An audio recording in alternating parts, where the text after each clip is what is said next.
Good morning and welcome to another brew day at Wheatlow Brewery. And today, there's a small clue behind me. We're going to be brewing a beer from Four Priests Brewery. Four Priests Brewery is a lovely little microbrewery, a real brewery in Cheshire, in Middlewich, which is the next county to where we are in the northwest of England. And those of you that follow YouTube and follow Four Priests Brewery on YouTube will be very familiar with Andy Thomason and his documenting of the journey from home brewing to setting up a real brewery completely from scratch with very budget conscious equipment at the start of the journey, and he's gradually improved and grown the brewery ever since, and his calm and cheerful, relaxing tones have talked us all through that over the last couple of years on YouTube. So his channel is quite popular now, and I'd highly recommend, if you haven't seen that, to watch that from the beginning actually, to see how he does it. So I've been in touch with Andy. He's a lovely chap, and he's very kindly given me the recipe for Murgy Straight, which is, if you like, a British golden ale of around 4%, influenced by American style hopping. So it's going to be using Citra and Talus in the hop schedule, and this will give it the texture and strength, if you like, of a British golden ale with the fruity aromatics and citrusiness of the American hopping. So nice combination, and it's the kind of beer actually that is very popular in the pubs around here nowadays. A lot of drinkers want to drink real ale of around 4% of a golden colour with some kind of hoppy nature to it.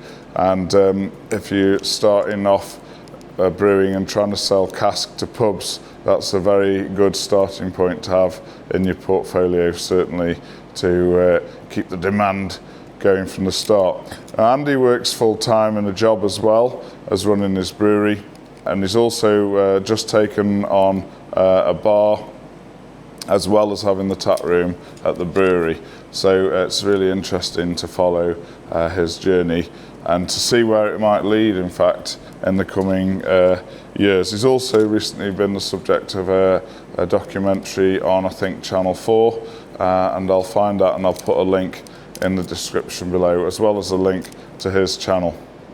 So for this beer, as I say, Andy's kindly shared the recipe with me. He's also published it himself on the YouTube, and he's done a collaboration where Dudes Brews, Tricky, also brewed it on his channel, which I'll also put a link to that video in the description below. So it's been done before.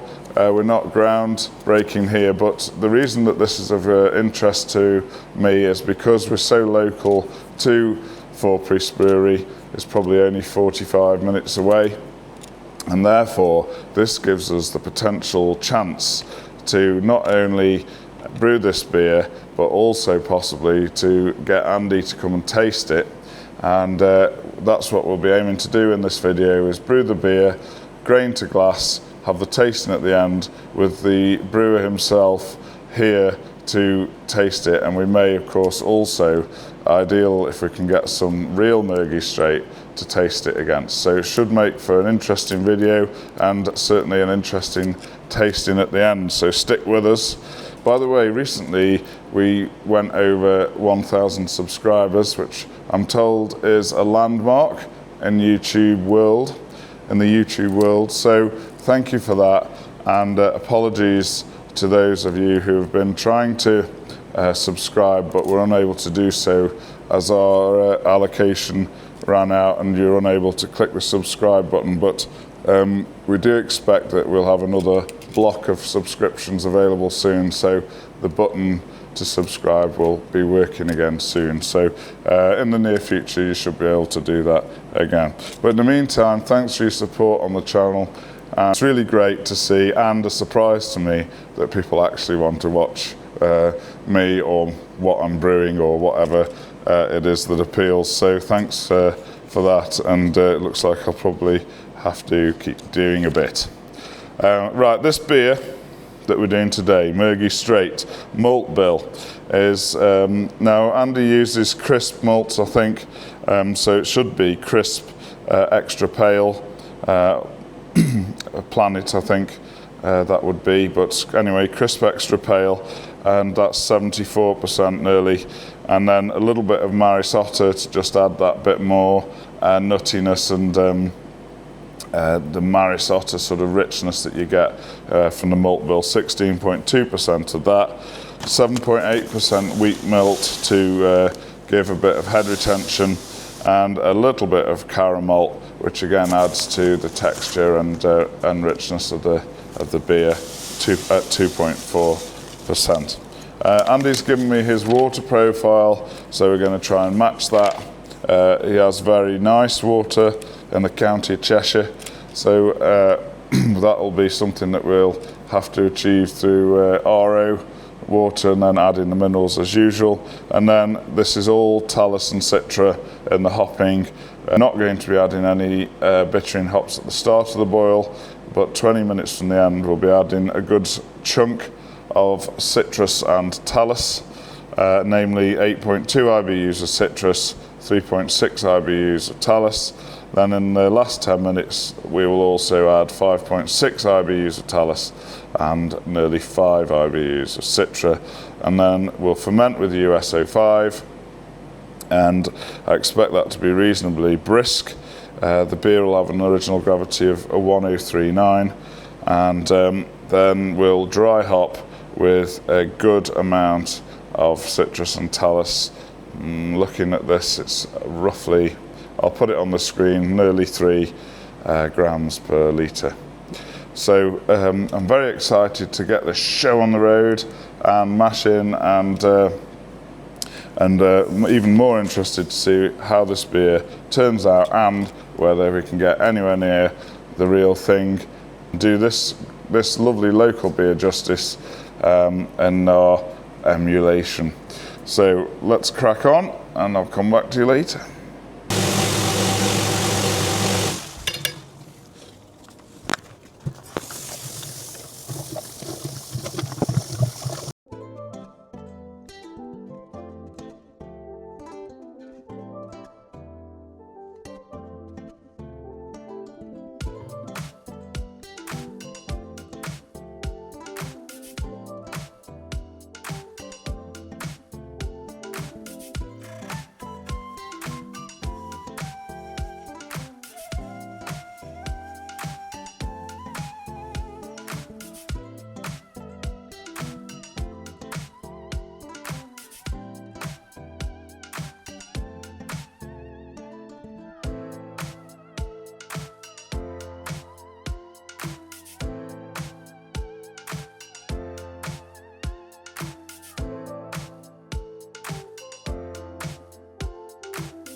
As usual, start of the mash, I'm going to circulate it a little bit to get the temperature to settle down at 66, which is what we want. Set that, and also so we can take an accurate pH reading. In the meantime, I'll go and do the minerals. Water salts are ready to go in, and as you can see they're very few, and they must have very different water to us in the county of Cheshire, even though it's only next door. The water profile Andy's given me: 25 calcium, 2.6 magnesium, 13.2 sodium, 22.7 chloride, 28.6 sulfate and 57 bicarb, and with those additions to make that profile up, that's all there is. So I'm going to stick them in now and carry on with the mash. Right, pH is 5.7, so 40 ml of lactic acid going in. Aiming for 5.2 again. Right, I was a bit puzzled about the water profile because it seemed such a low mineral content, and been thinking about it, and I noticed on Andy's original brew sheet he says he adds for his scale 40 grams of Epsom salts and 40 grams of gypsum, and that, to me, I think the water profile he must have given me, it must be his water, mains water, and that those minerals should be added as well. So I've already built up his water profile. I've done the pro rata to add a little bit of Epsom and gypsum, which is in my case 6.35 grams of each. So that would give us a water profile of calcium 47, magnesium 13, sodium 15, sulfates 110 and chlorides 22. So that makes a lot more sense. It's a reasonably hoppy beer, so having higher sulfates to chloride makes sense, and having them at about 100 also makes sense. So I'm going with that. Whether I'm right or not, we'll see. Whip them in. Lovely. Right, we've got a bit of a problem on brew day. The other day I was brewing and the pump seal went, and the beer started coming out, or the wort started coming out of it. I've had it mended, fitted a new seal, and first brew back and it's bust again. It was most disheartening because the frothing ale is dribbling onto the floor. Not good, and it's coming out quite a lick as well. So this is most depressing. It's about the 6th time it's happened, but it's never happened this quickly before, and yeah, I don't know what the long-term solution is. So I'll have to try and muddle through this brew day. I haven't even finished mashing, and then I'll have to take the pump off again and take it for a new seal, but they're no use if they last like this. So it's an annoying job anyway, but to have to do it, something's wrong somewhere, isn't it?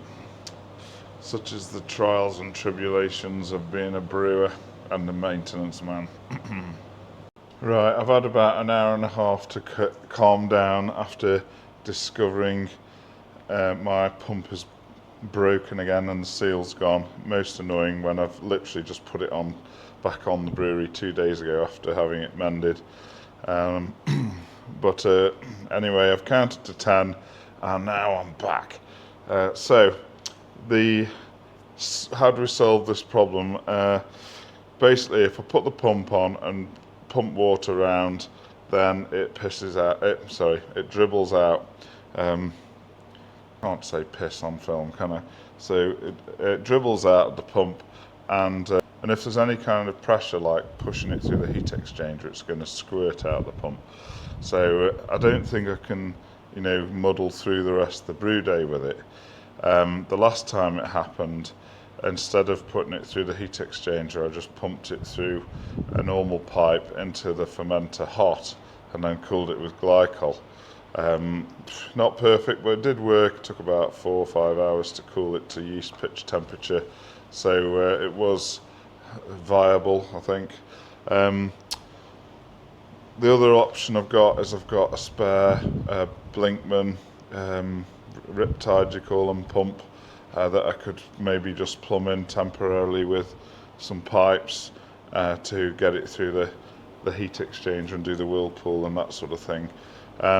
However, I need that for cleaning. I've got this unitank here, which is dirty, and I need to clean the unitank first with my Riptide pump, and then once I've cleaned it properly and sanitized it, then I can use the pump for the brewery. So I'm a bit up against it today, and that's added to the frustration because I didn't have an empty tank at the start of the day. I've had to wash kegs. I didn't have enough kegs because the cellar and the cold room's completely full of filled vessels for the Oktoberfest. So I've had to put the beer I was kegging out of this tank into 4 kegs and 2 casks, even though it's a hazy beer. Feeling a bit on the rack today. We ought to make some kind of dramatic dramatisation of it like they do on the telly when there's some kind of crisis during the MasterChef scene or the whatever scene it is, and over-egg the difficulties. But meanwhile, down at Wheatlow Brewery, a crisis is brewing. The major pump that transfers the wort around the brewery has sprung a leak and is dribbling beer or wort all over the floor of the brewery. Brewer Richard must now decide what to do. This major problem with the pump has resulted in hazy proteins transferring to the kettle, potentially ruining the beer. Will this destroy any chance of a decent tasting with Andy from Four Priests, or can Richard overcome the problem? Richard must now rip the pump off, take it to be mended, and try and muddle through the rest of the brewdie with a weakened spare pump that will probably not be up to the job. With weakened power, it's difficult to pump water around the brewery, and the Whirlpool is suffering at the most sedentary pace. How will Richard get through the rest of the day with this temporary pump? Will the beer make it through, and will it be good enough to show Andy? Get through them because we're brewers and we always solve the problems and get through it. So the stage we're at now, by the way, is that the beer's boiling with no hops in it. There's no hops until 20 minutes from the end, and that moment is 55 seconds away. So I better turn the alarm off in case it disturbs this video. So this means I've got to start putting my hops in now, and I really need to clean this tank. So crack on now, clean the tank, turn the camera off so that I can crack on, and yeah, onwards and upwards. Right, we're getting a little bit more on track now. My uni tank's cleaning now. I've gone slightly over time with the boil, but I haven't had any hops yet, so I don't think that's going to matter too much, just to give me a bit of time to sort these crises out. Now then, the hops in this are Citra and Talus. So I said that it was going to be American hopping, didn't I? And let me just... Right, so Talus is an aromatic hop variety known for its bold profile of citrus, namely grapefruit, tropical fruits, floral notes, woody undertones, hints of stone fruit, pine resin and sage. Daughter of Sabro. So that's an interesting hop. I think some people say it's a bit divisive and not everybody likes Talus, but I'm quite excited to try this. But I don't know what is going on with Talus, but there seems to be quite a shortage of it, and I've had to actually go to 4 different suppliers to source enough Talus for this brew day. So it's taken me a few weeks to sort of build that up. I waited so long for stuff to come back in, and then just ordered it from other suppliers, and then they ran out, and so yeah, four different suppliers for Talus on this one. Right, I've just checked the pH of the boil, and it's hovering around 5.3, 5.4. It keeps changing. So I'm going to just add another 8 ml of acid. I think the secondary water salts had a bit of bicarb and chalk in, so it's probably just nudged it up, and I want to keep it at 5.2. So I'll add that now and keep us on track. Right, so the first lot of hops have been in 10 minutes. Time for second lot.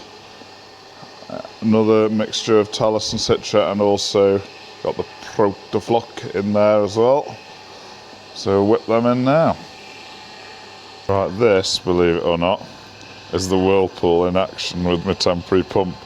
So it is going round, but I wouldn't exactly call that a Whirlpool.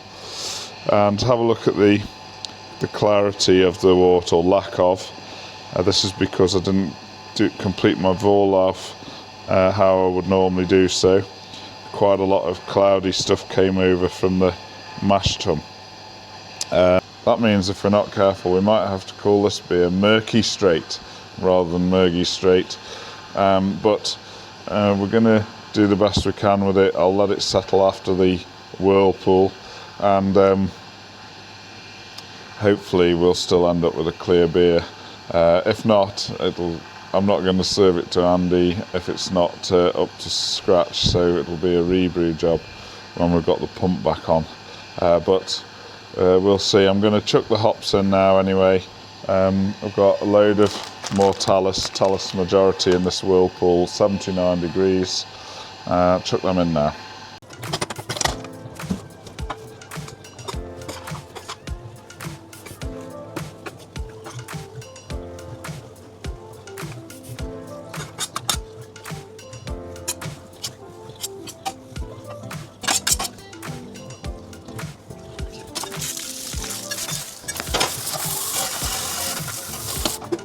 Right, we've got to the end of that rather frustrating brew day, and I've got the Murgy Straight in the fermenter, and time to pitch the yeast.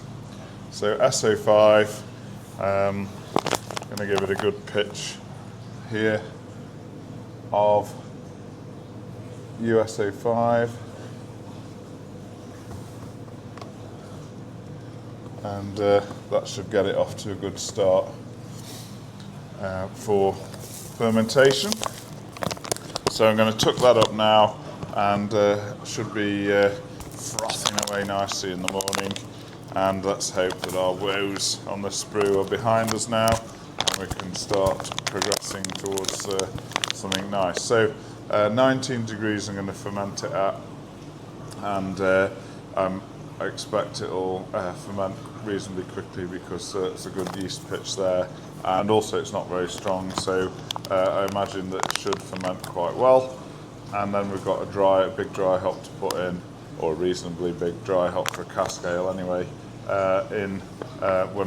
which we're going to put in after fermentation. And next, it's looking pretty good.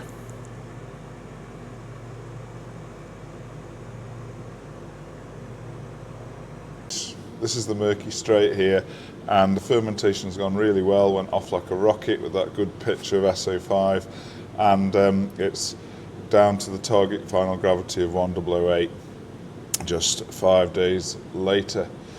So really pleased with that. So now I've cooled it to 12 degrees just to settle the yeast out, and I'm going to give it a taste as well, dump the cone to get the majority of the yeast out, and then we can put the dry hop in. Have a taste.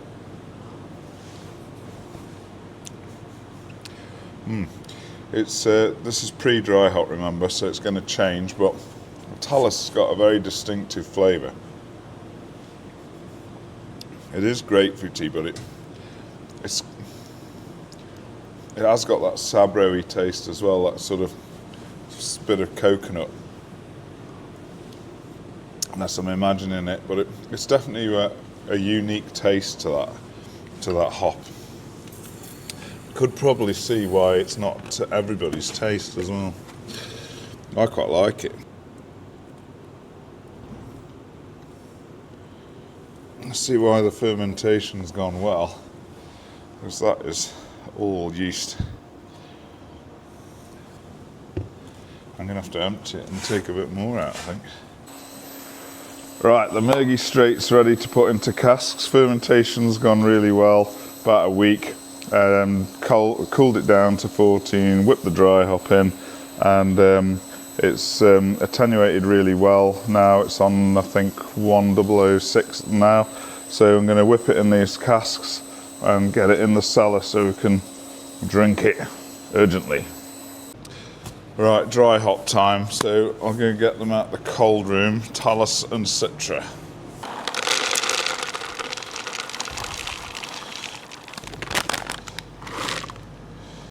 And after rumbling the beer a couple of times, we then put it in the casks. It was quite flat at that point, and it attenuated down to 1006, and we still didn't see the need to prime in the casks, so we got it into casks and put it in the cellar for a week.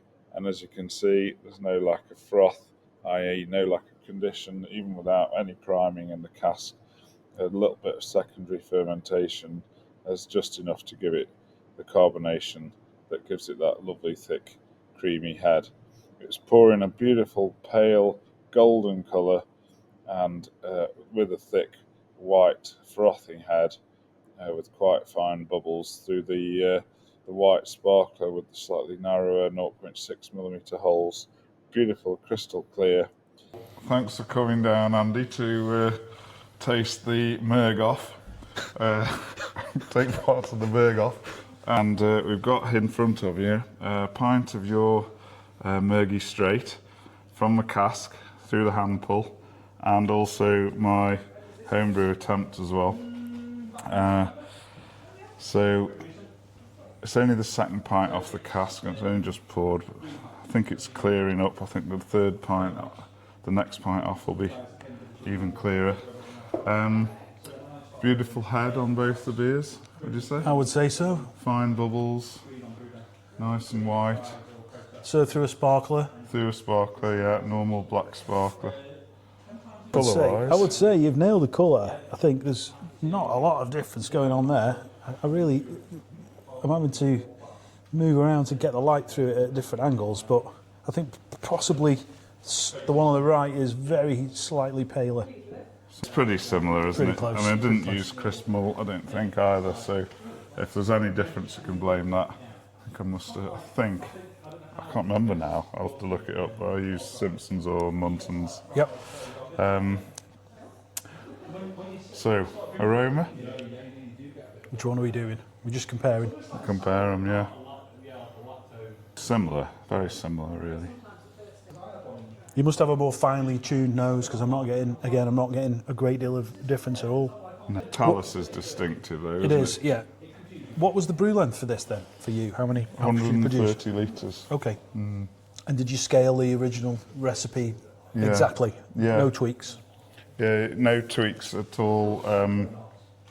I even tried to match the alpha acids on the hops and things like that, although it's a bit of a pain because I had 4 batches of Talus.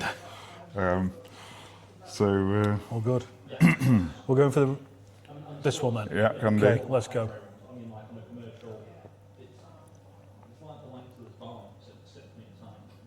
We're going to need another go.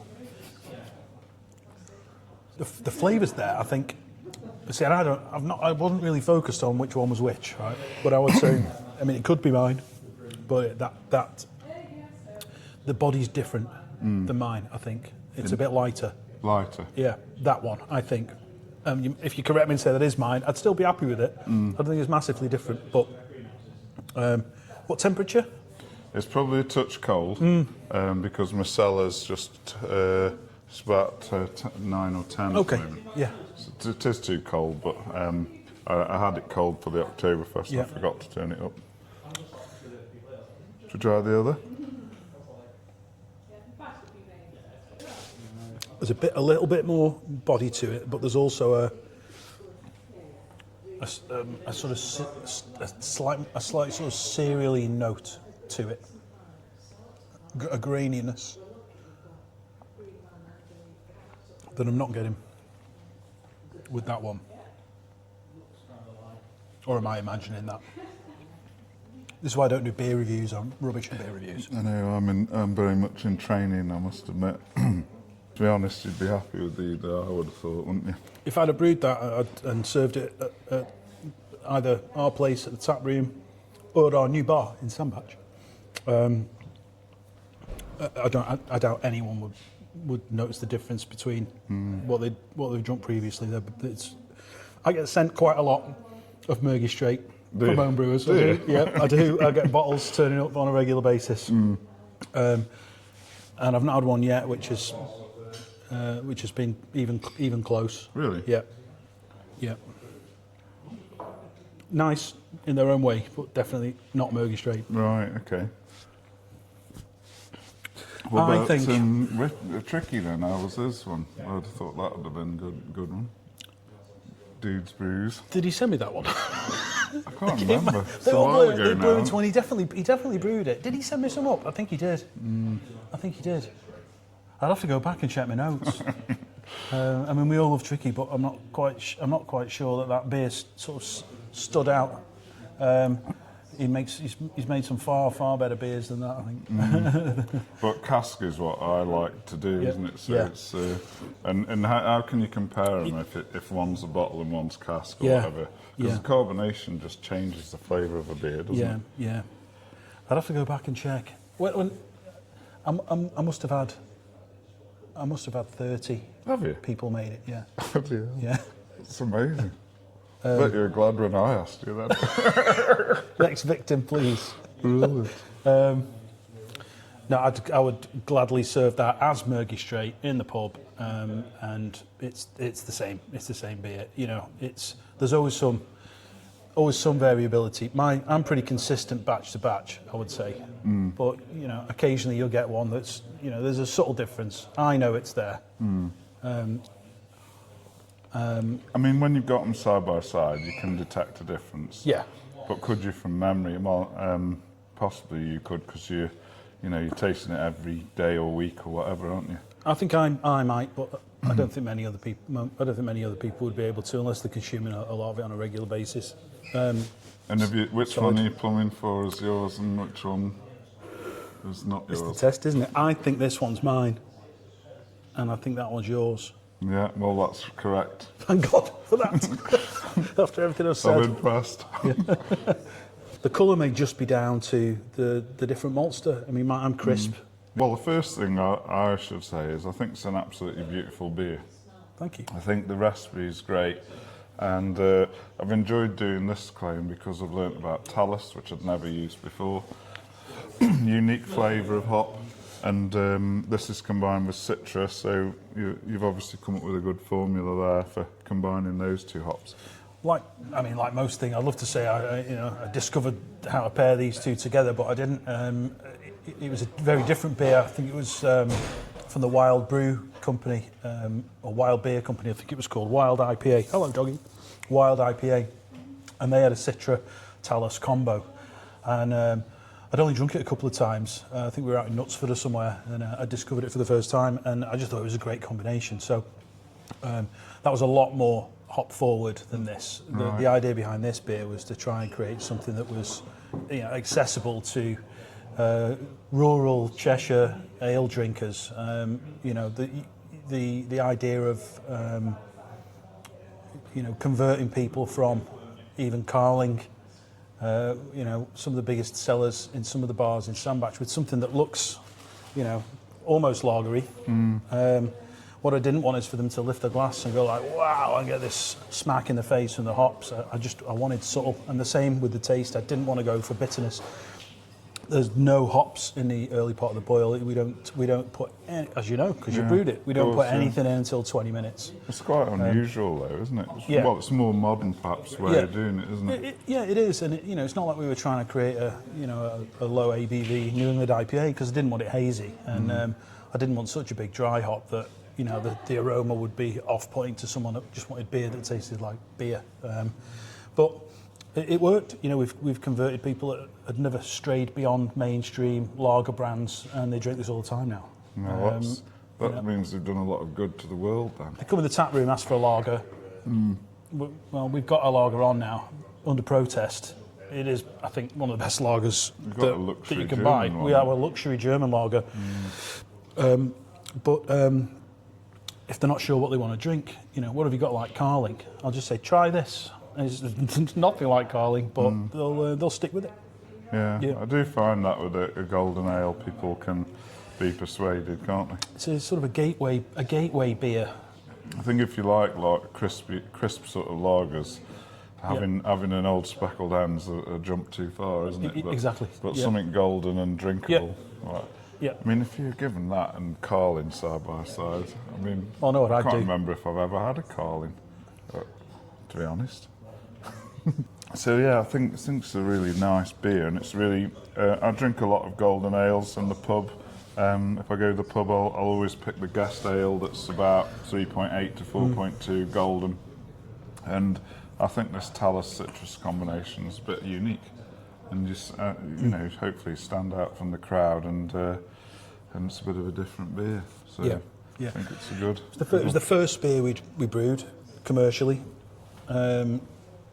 And actually, the first brew was the other than a 20-litre batch. The first brew was the first time that we'd committed to it. So, scaling that 20-litre batch up to full size, I just kept my fingers crossed that it would work as well as the homebrew did. Unfortunately, it did. And I have not touched the recipe since, other than tweaking some water additions. We've just left it exactly how it is. So yeah, it was a good first effort, I think. I was quite happy with it. Very good. And we sold a ton of it now. I've just Is noticed it your best-selling beer? it's not at the moment. Some of the pubs that we supply are kind of food places, Sunday lunch pubs, and all that. But, a golden will work there. A best bitter tends to work better in those pubs with roast beef, Yorkshire pudding, and which is you get and that's Moston Dragon. Moston Dragon. Yeah. This year, Moston Dragon, the best bitters, outsold Murgy Straight by about 2-1, which was it was a big surprise. It's because of the amount of trade sales that we're doing in the tap room. Murgy Straight is the big seller most of the time. When we've got the new hazy on Divine Hibernation, because it's still quite new, a lot of people haven't tried it. So when that is on, it tends to dominate. That was your collab with Liam. Sunbear. Yeah, Liam from Sunbear. It was. Yeah. And you're carrying on with that then? We are. Yeah. We brewed the first one with Liam. Again, it worked. We're not touching it. I've just brewed it again on Saturday, so this will be the third or fourth brew of it now. So technically, we've the first brew was a collaboration. We'll continue to refer to Sunbear on the marketing for it because it was something that we worked on together. But I'd hate to think he felt necessary to come down and brew with me every time I want to brew it. So if he trusts me just to get on with it and not deviate, then it's a big departure though to get into a hazy for you, isn't it? Really? Yeah, we did it under protest. We're a trad brewery. All of our beers. To a point are cask ales, and it was really once we got a better feel for customer demand at the tap room that we realised we might be missing a trick by not working on some more modern craft styles. So you can't go wrong with a fruity hazy. So we pulled in some expertise from Liam to help me. I was concerned about haze stability. I'm trying my hardest to get the haze out of our beer at any cost, and actually wanting it to stay in there and not drop out was my concern. I make a lovely hazy, and it would sit in a pub cellar for a couple of days and drop bright. So he's really helped me with working out the right ingredients to make sure that happens, and the right yeast to make sure that happens. So, and we've got something which is very stable now. That's good. I haven't tried that one yet, but I saw the video. It looked really good. Yeah, it's good. The yeast's twice as expensive as any other yeast. Which one is the it? Verdant IPA. Yeah, it's quite expensive, and obviously we're not fining. It's a bit temperamental. We're not filtering. Isn't it, that one for stuck fermentation and stuff, I think. I've not had a problem with it yet, but I've got good temperature control and the ability to raise and lower and do a few sort of tricks if we need to kickstart things. But yeah, it's been fine so far. I think this would be brew number 4. I've not had any. It's fermented out reasonably quickly. It's this current one now. It's done. It was done in about 5 days. We're just in a diacetyl rest at the moment, so just raise the temp for a couple of days, and we'll drop to 14, do the dry hop, and start working towards getting into the bright tank. Very good. And how long is Four Priests been going now then? So we started in 2021 with a much smaller set of kit than we have now, which was kind of gifted to us by, people might have seen my channel anyway, but for those that haven't, we were gifted some brewing kit by a pub where the landlord had passed away, and the new landlord who'd taken over, who's now also passed away unfortunately, but the new landlord that had taken over didn't want this kit in the back of his pub. He wanted it gone. So I'd gone along with a view to doing a bit of a deal, and discovered that he was happy to donate it to a local independent brewery that was setting up us. So we moved the kit, set it up. that took us from pretty much from October 2021 to April 2022, weekends, evenings. Once we found the premises, so the first beer that we sold was in May 2022. Right. Which was that one. I remember watching your videos, and the early videos I think they're really great because it's sort of feeling your way through setting a brewery up from scratch. And as a most homebrewers have fantasised at times about having a real brewery, and to watch somebody's journey doing that. So if you haven't seen Andy's channel, Four Priests it's called, on YouTube, and the early videos in particular are really interesting, but and poorly produced. well, it doesn't matter though, does it? It's the story that's interesting. We can all say that about all my videos. And you've been working full time, haven't you, since then? But I believe recently you've expanded and taken the plunge. Then I have. This is a big reveal on your channel. Oh. Unless I can get a video out before you get this one out. Yeah, it got to a point where trying to run the brewery, and then we acquired the bar and worked full time in the electronics business. Just I couldn't deal with all three. So I was fortunate enough that it was possible for me just to sort of resign from that day job now and just take a few months to work out where we want to go from here. And at the moment it feels like the brewery and the bar could be my sort of permanent occupation now. If ever I need to get back into electronics, then I know enough people to have some conversations, but it feels now like it's probably not going to be necessary. So yeah, I'm technically unemployed at the moment. Oh really? There's a lot of brewers though that are having to work full time when they start up, and I know when you start a business you do have to do what you need to do, but it's the same with publicans. There are plenty of publicans that can't have the pub as their only source of income. Yep. And it's not quite right, is it really? No. That, a pub or a small brewery should be enough to support somebody's living, really. And the fact that it's a struggle to do that is one of the indicators of the perils of this business, I suppose. It is. Having the brewery and the bar now separately, but under the same limited company, allows us to sell beer at a sensible price without the wholesale margin in between, and we can make a good return on that now. So we don't just have our beer at the bar. There's 6 hand pulls, probably 2 of them will be ours at any one point, and 10 keg taps, and usually 1 or 2 of them are ours. But definitely on those 3 or 4 lines, the margin that we can make makes the difference between being able to make a living from that and not. Yeah. It is that finely balanced. And the tap room at the brewery presumably has been a good move for through the summer. The tap rooms, it's incredible the amount of people that we serve there, and we just take over the whole car park, and people travel for miles on boats and trains and taxis and from other countries. People that have watched the channel and just happen to be in the UK will come along for a few beers. It's really satisfying. It's nice. And so there's money there. There's, as you know yourself, there's great riches to be earned from YouTube. So that's another revenue stream. I'm already planning my retirement. Okay. And obviously we've got cans as well. And when I am able to make some, and through this year, with most of it having 2 jobs, and then 3 jobs, and now back to 2 again.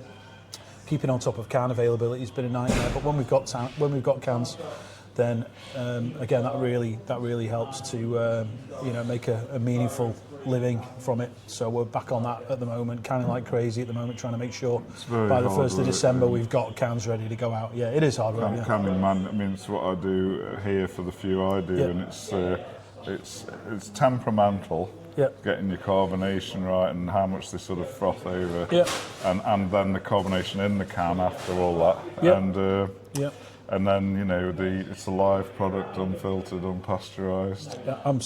Yeah, I've still not worked it out yet. One thing I was going to ask you, because Rob, who's here tonight, he's got Rural Brewery, and he does some contract brewing.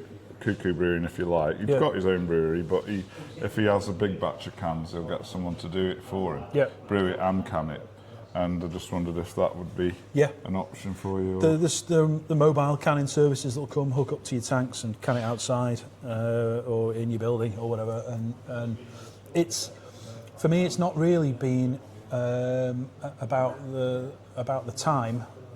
I would always find the time. It was always about the diminishing profitability once you introduce a third party to do anything in your business. That's why we've done everything in the business ourselves. So I've got a natural resistance to paying more than it would cost me to do it myself, while ignoring time, and that's been part of my downfall, because time is the most important commodity actually.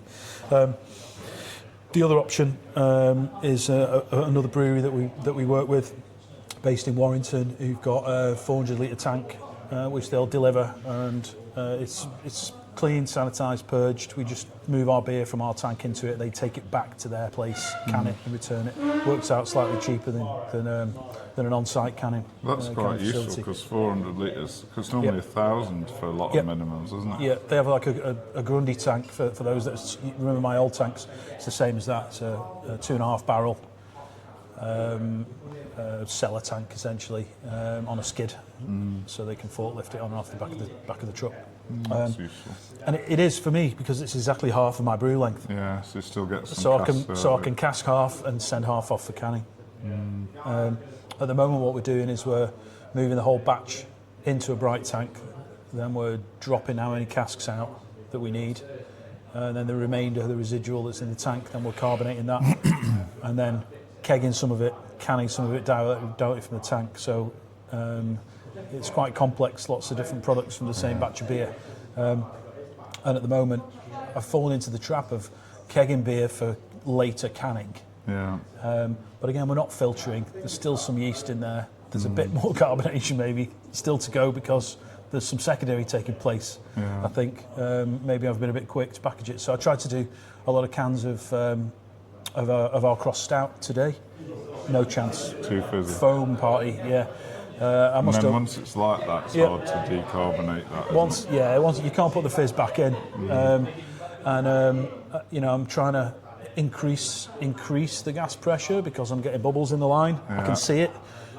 So turn the pressure up a bit, try and keep that carbonation in. But eventually you end up with, I'm like 40 psi. The bubbles have stopped, but it's coming out like a jet.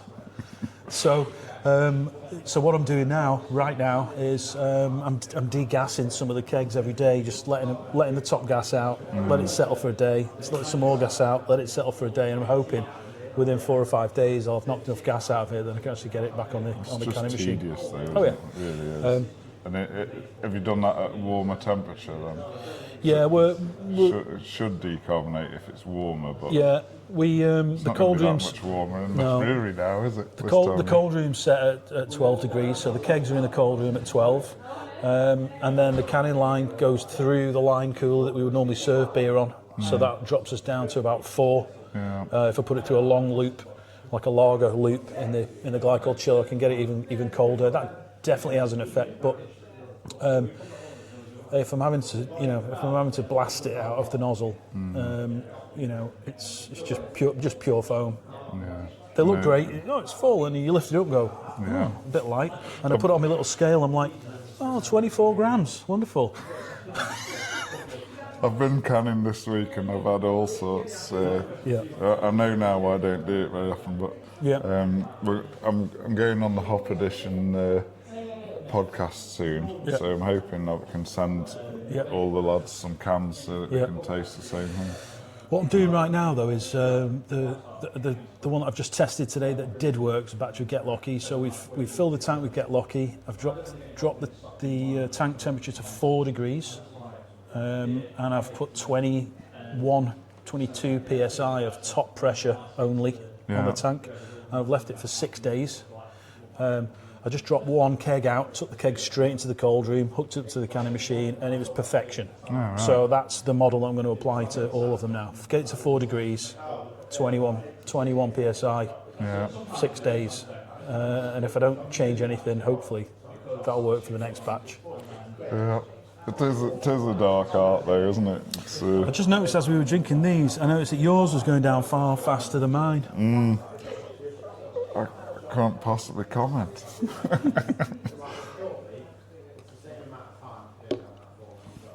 Ready to try a different beer now? Yes. Yeah, before you go, hang on. I've never seen you without a hat in these videos. No. Never. I like to be sort of undercover, you know. There you go. And I know this isn't your normal style, but I haven't got any baseball caps left. But I thought I'd present you with a Four Priests Brewery hat. That's very kind of you. Thank you very much. No problem. And well, it's getting winter, isn't it? So. See, he has got hair. How about that then? Brilliant. Pull my tag off. Thank you very much. You're very welcome. Right, I'll get you a new beer. Got 4 more beers just to quickly taste. This Aromatic. Yeah, it's tasty. nice and clear, I think. Lovely, smooth. I could drink a lot of that. The next beer is a Märzen. Particular recipe? Lance Blackman, a famous home brewer. He gave me the recipe, and it's just wholemeal bread in a glass. Oh, yeah, that's lovely.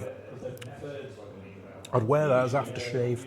Well, if you want something pungent, the next one might be the one for. So the Union set brings the yeast forward, so extra cloves and bananas on this one.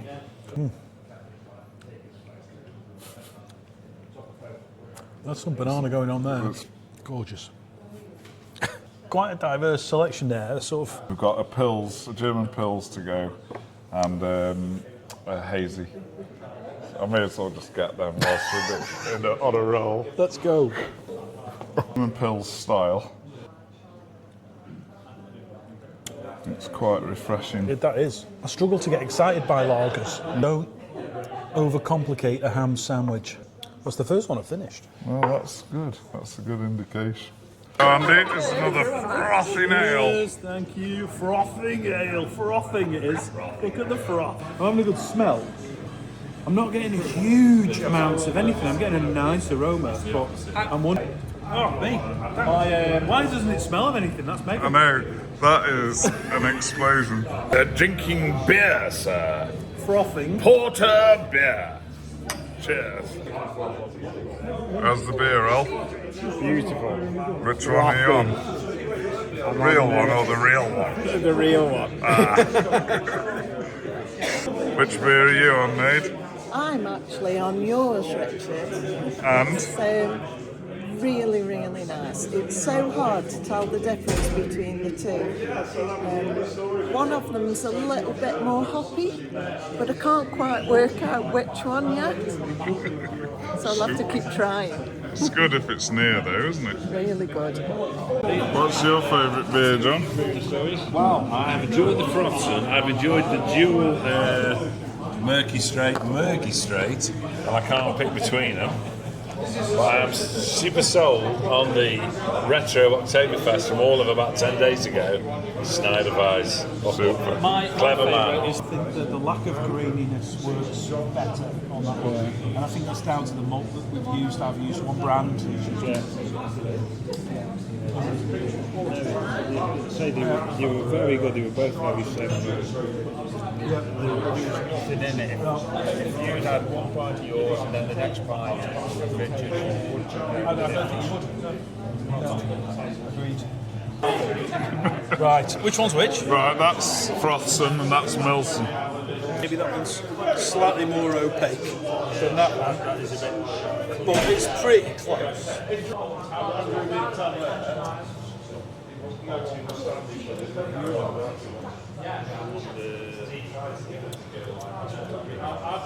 There's nothing in it. Honestly, there's nothing in it. I wouldn't even say it's a darker colour. It's the same colour, but it's just more opaque. And taste-wise? I can't tell the difference. Honestly. Really? No. There's absolutely nothing in it.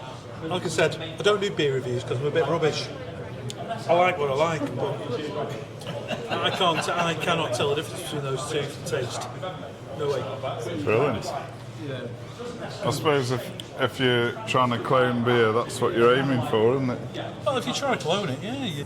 But you could serve me either of those and say it was Milton and I wouldn't know the difference. No. Super. Right, Matthew, welcome to Wheatlow Brewery again. Again, thank you. And which beer are you drinking now? I am drinking the, not Murgy Straight, the actual professionally brewed. The real one? The real one. And have you tried them both then tonight? I've tried them both, and to be fair, I'd had a couple of pints of yours, and then I was firmly advised that you got a barrel to get rid of, so this was the one to concentrate on. As is what your guinea pigs need to do. Yeah. It's a dubious honour. Yeah. We have to drink our mistakes and we have to mop up those things that others won't mop up. It's the duty of a chief taster, I'm afraid. Chief taster? Have I been promoted? Yeah, I have many chief tasters and you are one of them. I suppose what I'd say, presented with 2 glasses on arrival, very much both lovely beers, couldn't tell a lot between them. I've now learned 2 of yours, and now had the real one. I do prefer yours. Really? Awkward. Shucks. Andy's there somewhere. And it's lovely beer, it's all lovely beer, but this is good, it's like, it's grand. But, yeah. Well, we are honoured to have Andy here tonight, so we better not say anything along the lines of not preferring hers. No, it's sharper, it's slightly more bitter. But it's not really the point about whose is best. The point is having a go at cloning it, learning about that kind of beer, that kind of hop. Talus hop, it's distinctive hop flavour. You drink a lot of golden beers, don't you? That's quite a unique flavour, that Talus It's hop. lovely, lovely. It's all lovely beer. We're nitpicking here between what's any of them. They're all fabulous, fabulous beer. Anyway, cheers and thank you for putting up with all my beers. It's a heavy toll. The next one, the Ward's Butter. Now that is delightful. Handcrafted on the premises, of course. Special, isn't it? That's all there is. I can see why you've got fond memories of that. I think of it, it's just not quite right yet, but I need to keep practicing. See, which means you'll have to keep drinking it. Drinking your mistakes. You have me at disadvantage because I've not had the real Ward's Bitter. But again, lovely beer. So it's a similar project to Boddington's in that it's all but disappeared. Big brewery sort of stuff shut it down. Righting wrongs from Wheatlow. Exactly, yeah. Resurrecting the froth. That's it, resurrecting the froth. They're having a pretzel or are you trying to give them up? No, I have had a pretzel. It's certainly awoken the taste buds. And they're very drying, aren't they? Well, yes, I mean, it's a dry run really, so anything that can just increase the thirst. I feel this is another lever for you, Richard, from lighting music. Now we've got drying foods on top. Yeah, now we have salty sausage to increase thirst. That's fabulous. Lottie introduced me to these the other day, and I've been a little bit behind the curve on them.